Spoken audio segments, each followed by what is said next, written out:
Nandray fipetrara ireo mpitatitra eo anivon'ny UCTU efa tsy misy intsony ny sarandalana ankoatran'ny 700 ariary ho andrareo avy eo anivon'ny coopérative Somefara izay mampitohy Antananarivo renivohitra amin'ny tanànany Avoloko kosa indray dia ho fitsinjovana ny mpanjifa mbola manaiky ny sarandalana tapadalana hatrany izy ireo. Na teo aza ny fitsindrotany viditsolika dia mbola nitazona ny sarandalana ho 700 ariary ary manaiky ireo tapadalana ireo mpitatitra eo anivon'ny coopérative mpitaterana Somefara ahitana ny zotra 730 mampitohy ny Analakely sy Avolò sy ny zotra 720 mampitohy ny Avolò sy 67 hectare na i Avolò sy Ankatso. Amin'izao aloha zany misy fiantraikany tokoa amin'ny asa mpitaterana ny fisondrotana solika.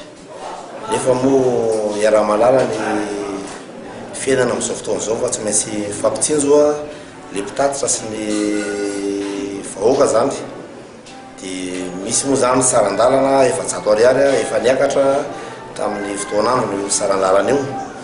Fa amin'ny ankapobeny moa zany rehefa any anaty fiarana dia misy ihany ny fampitsinjovana eo amin'ireo le receveur moa zany sy chauffeur amin'ny tapadalana zany mbola mipetraka ihany zany io tapadalana io amin'ny 187 137 hatreto aloha.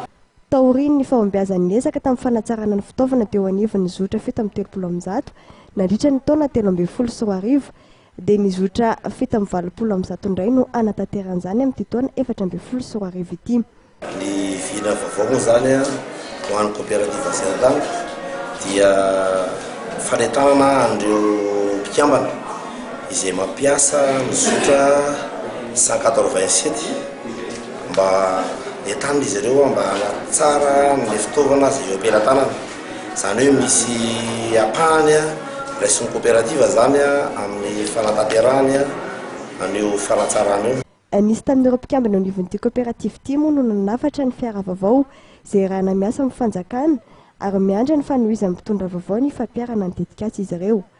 Androany ny fampiaraba no nifatrarana ny taom-baovao 14 teto amin'ny Lorion Hotel Katindratombo ny fianakaviam-ben'ny coopérative Somefara. Notronin'ny filohan'ny UCTU ny talain'ny fifamoivoizana an-tanàn-dehibe ary ny commissaire de police ny tanjom-bato izy ireo tamin'izany.